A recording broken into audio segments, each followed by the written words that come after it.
காலை வணக்கம் மாணவர்களே. இன்று நாம் 9ஆம் வகுப்பில் இடம்பெற்றுள்ள இயல் 3ல் உள்ள பயிற்சிகள் குறித்து பார்க்க இருக்கின்றோம். பக்கம் எண் 80. இதிலிருந்து தான் உங்களுக்கு தேர்விற்கு வினாக்கள் எடுக்கப்படும். அதனால் என்ன பண்ணணும், உங்களுடைய தமிழ் நோட்டில் கையெழுத்து அழகாகவும் எழுதி கொள்ள வேண்டும். ஏனென்றால் தேர்விற்கு இதிலிருந்து வினாக்கள் கேட்கப்படும். பயிற்சி பக்கம் எண் 80. 1. கற்பவை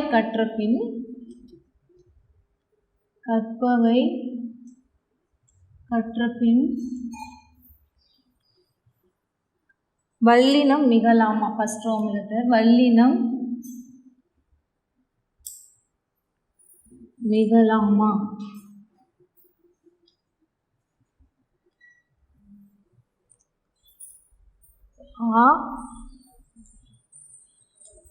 பெட்டி டேஷ் அப்படின்னு கொடுத்துருக்காங்க.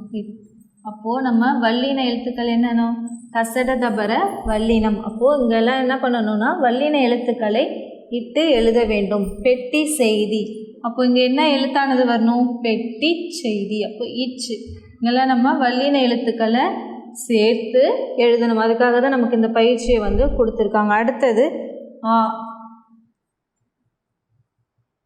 விழா டேஷ் குழு அப்படின்னு கொடுத்துருக்காங்க. இங்கே என்ன எழுத்து இட்டு நம்ம எழுதணும், விழா குழு. அப்போ இக்கு விழா குழு.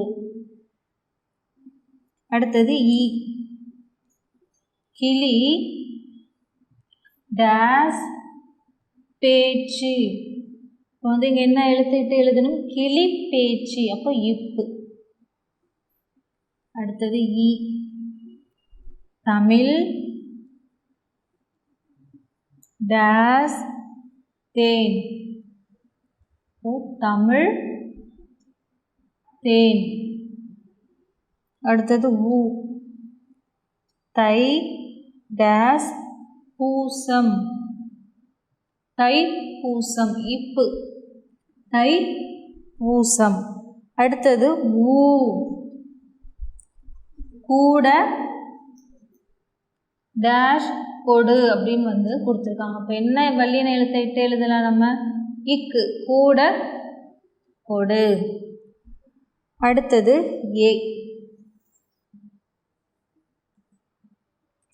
கத்தியை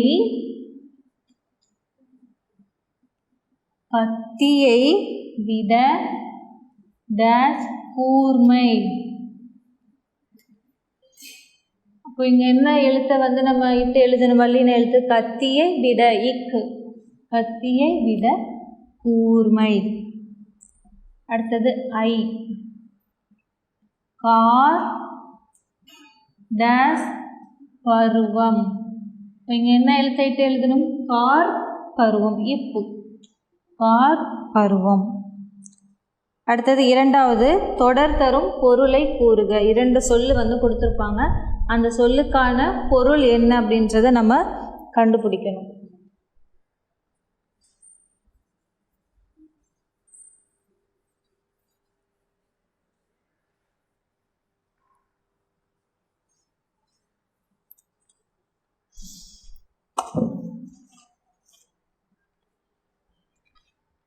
சின்ன கொடி தொடர் தரும் பொருளை கூறுக. தொடர் தரும் பொருளை கூறுக. 2 சொல்லு கொடுத்துருக்காங்க. சின்ன கொடி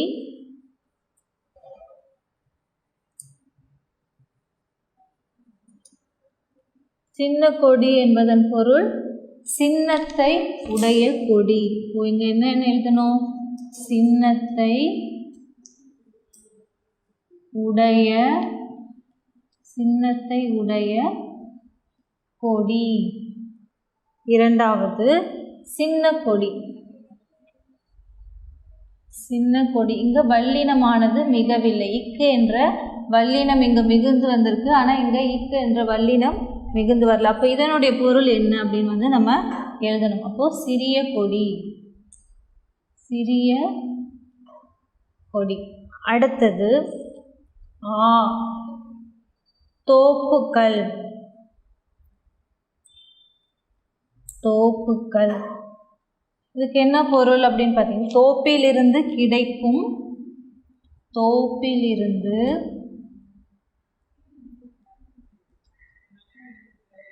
கிடைக்கும், தோப்பிலிருந்து கிடைக்கும் கள். அடுத்தது தோப்புகளுக்கு என்ன பொருள் பார்க்கலாம். தோப்புகள். அப்போ இங்கே வல்லினம் இக்கானது மிகுந்து வருது, கசட தபர இக்கானது மிகுந்ததுக்கான இங்கே மிகவில்லை. அப்போ இதற்கான பொருளை நம்ம எழுதணும். பல மரங்கள், பல மரங்கள் நிறைந்த தோப்பு.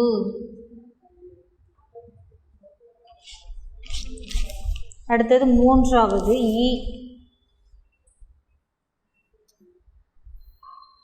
கடைப்பிடி. கடைப்பிடி கொள்கையை, கொள்கையை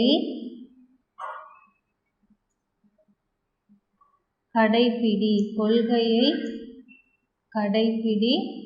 இரண்டாவது கடைப்பிடி. இங்கே இப்பு என்ற எழுத்தானது கசட தபர இப்பு மிகுந்து வந்திருக்கு, இங்கே வரல. அப்போ இதற்கான பொருள் இறுதியானதை,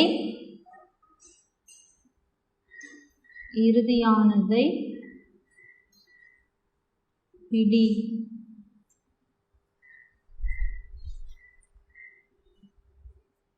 அடுத்தது நடுக்கல். அடுத்தது ஈ, அதில் நடுக்கல். நடுக்கல் நடுவில், நடுவில் வைக்கப்படும்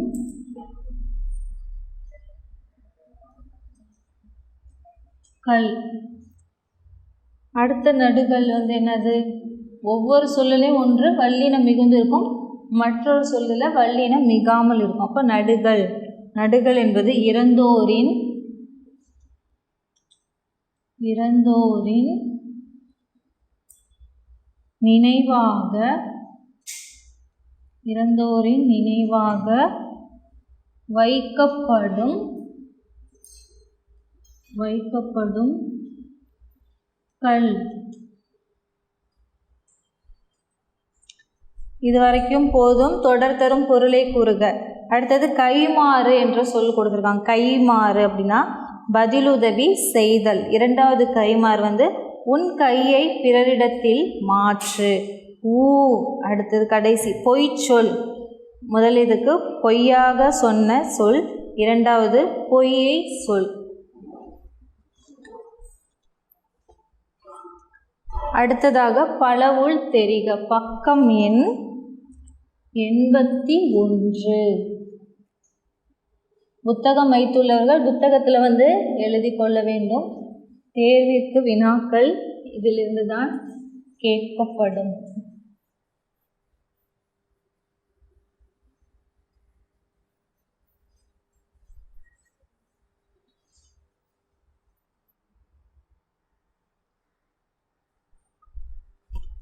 பலவுள் தெரிக. பலவுள் தெரிக.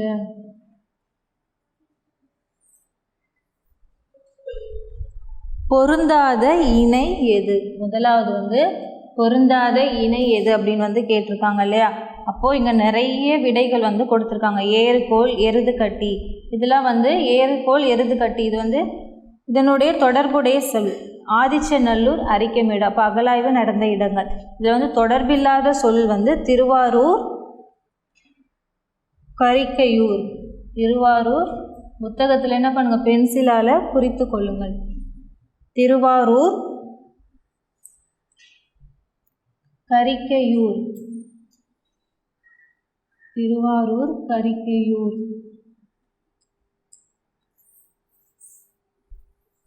இரண்டாவது முறையான தொடர் அமைப்பினை குறிப்பிடுக. இரண்டாவது முறையான தொடர் அமைப்பினை குறிப்பிடுக. இதற்கான விடை ஈ. தமிழர்களின்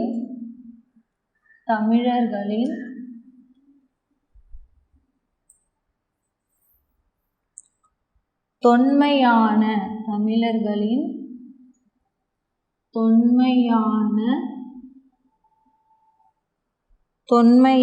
வீர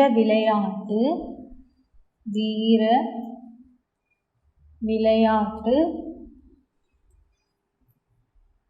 ஏறு தழுவுதல். மூன்றாவது, பின்வருவனவற்றுள் தவறான செய்தியை தரும் கூற்று. இதற்கான விடை ஈ. 8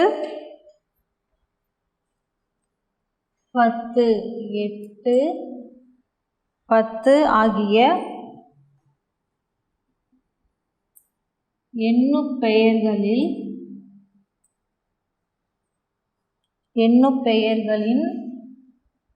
புத்தகம் இருந்தால் தான் உங்களுக்கு என்ன வினாக்கள் கேட்கப்பட்டுள்ளது என்பது தெரியும். இதில் விடை மட்டும்தான் எழுதப்படுகின்றது, வினாக்கள் எழுதப்படவில்லை. இப்போ 8 10 ஆகிய எண்ணுப்பெயர்களின் பின் வல்லினம் மிகாது.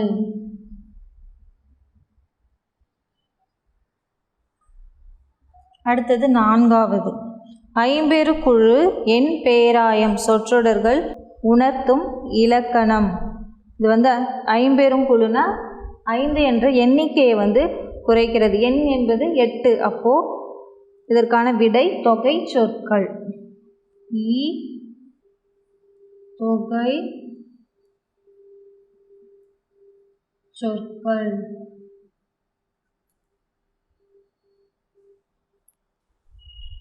அடுத்தது 5வது, சொற்றொடர்களை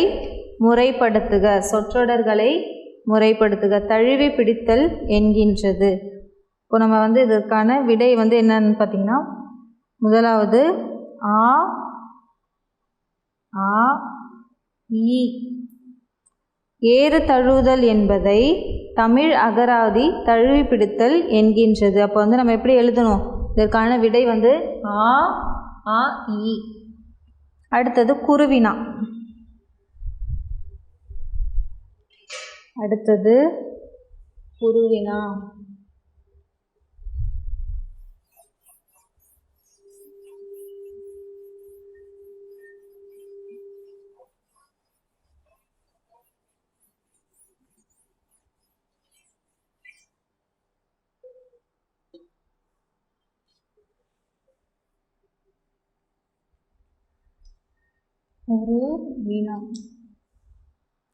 நீங்கள், முதலாவது குருவினா, நீங்கள் வாழும் பகுதியில்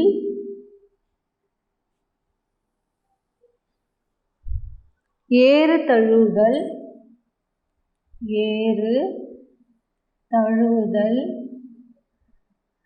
எவ்வாறெல்லாம்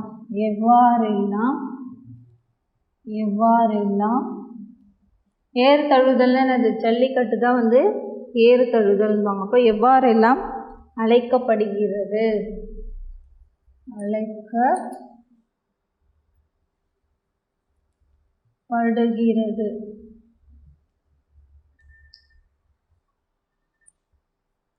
ஜல்லிக்கட்டு.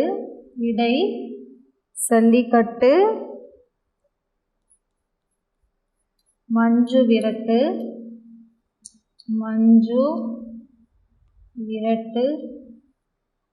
அடுத்தது ஏறு தழுவுதல். நீங்கள் வாழும் பகுதியில் ஏறு தழுவுதல் எவ்வாறெல்லாம் அழைக்கப்படுகிறது. ஜல்லிக்கட்டு, மஞ்சு விரட்டு, ஏறு தழுவுதல். அடுத்தது 2வது குருவினா.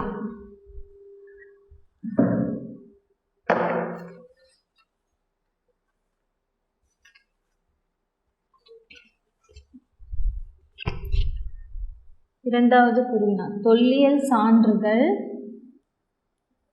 தொல்லியல்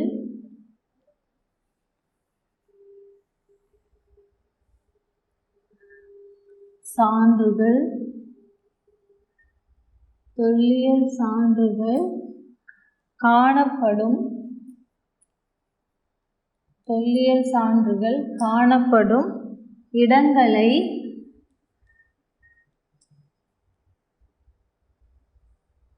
அகழாய்வு செய்ய வேண்டும். ஏன் அகழாய்வு செய்ய வேண்டும்?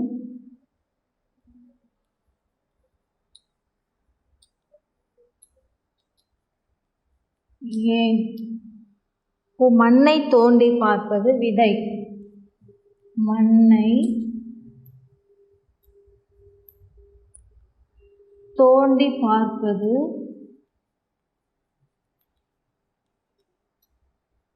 மண்ணை தோண்டி பார்ப்பது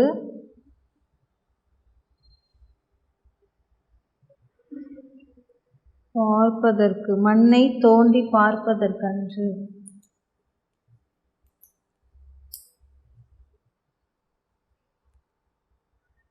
மண்ணை தோண்டி பார்ப்பது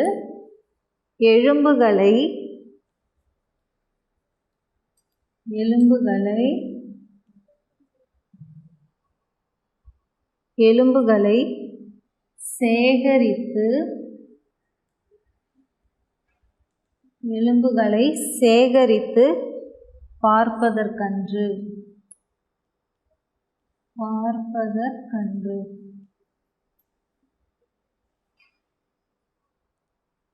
நம்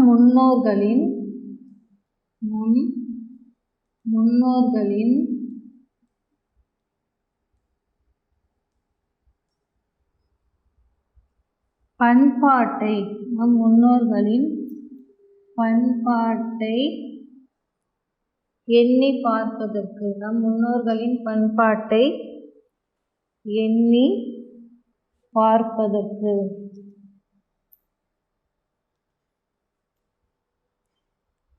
அடுத்தது மூன்றாவது குருவினா ஏறு தழுவுதல் நிகழ்விற்கு இலக்கியங்கள் காட்டும் வேறு பெயர்கள்.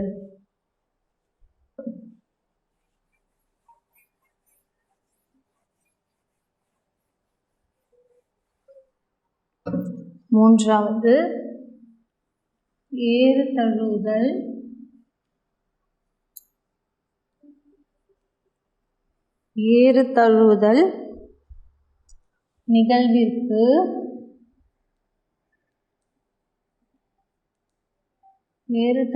நிகழ்விற்கு இலக்கியங்கள்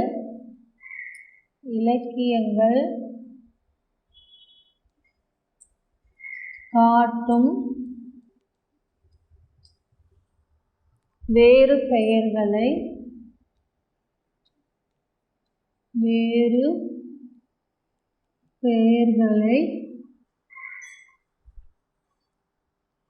குறிப்பிடுக.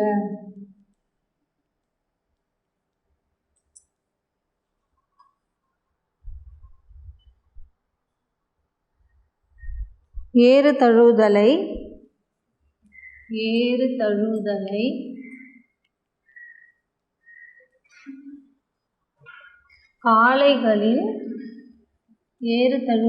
காளைகளின் பாய்ச்சல் என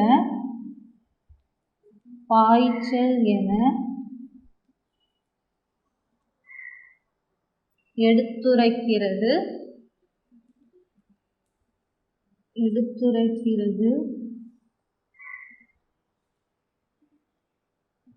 கலித்தொகை.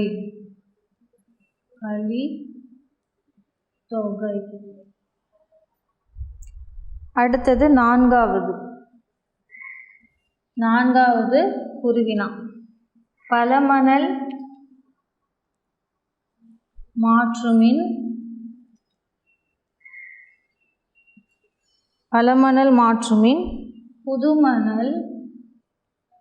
புதுமணல்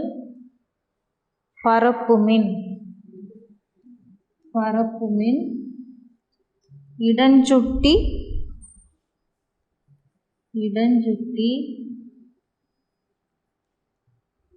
பொருள் இடஞ்சுட்டி பொருள் விளக்குக.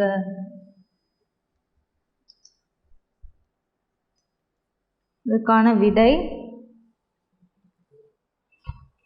இந்திர விழாவின்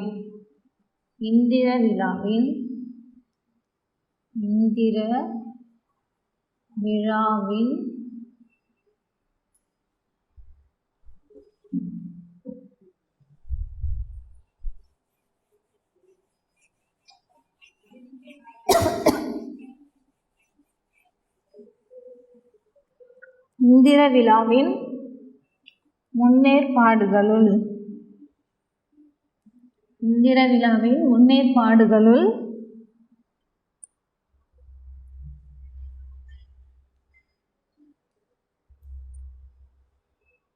ஒன்றான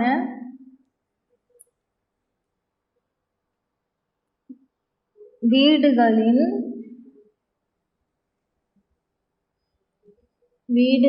முன் தெருக்களிலும்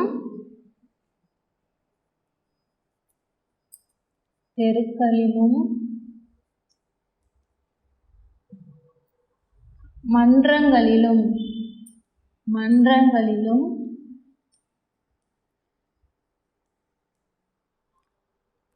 புதிய மணலை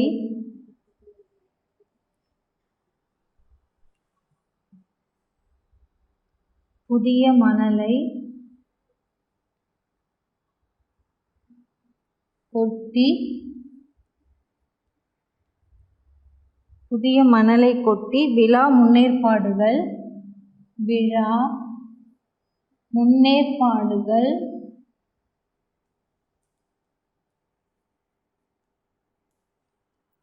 முன்னேற்பாடுகள் செய்திடுமாறு அறிவிக்கப்படுகின்றது.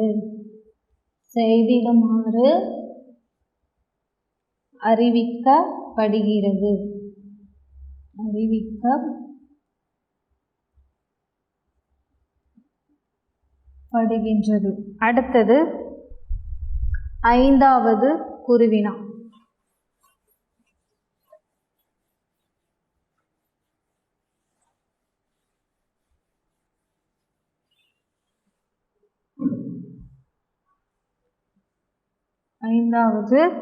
பட்டி மண்டபம்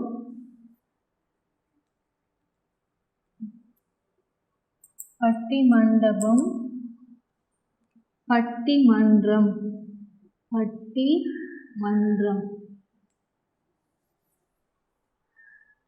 இரண்டும்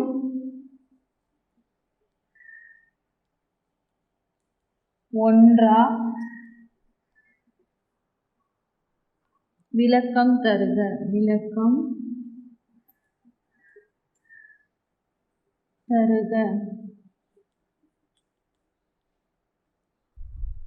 விடை பட்டி மண்டபம் என்பது இலக்கிய வழக்கு.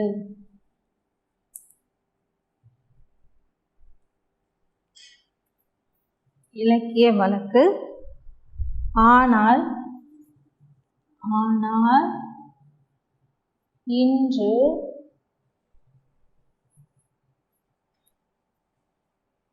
நடைமுறையில்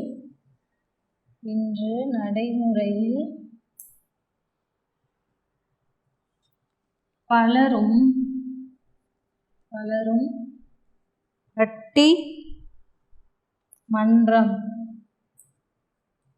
பட்டிமன்றம் என்றே குறிப்பிடுகிறார்கள்.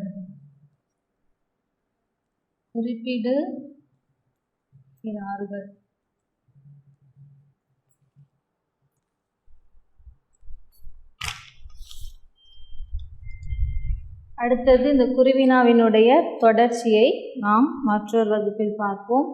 நன்றி மாணவர்களே.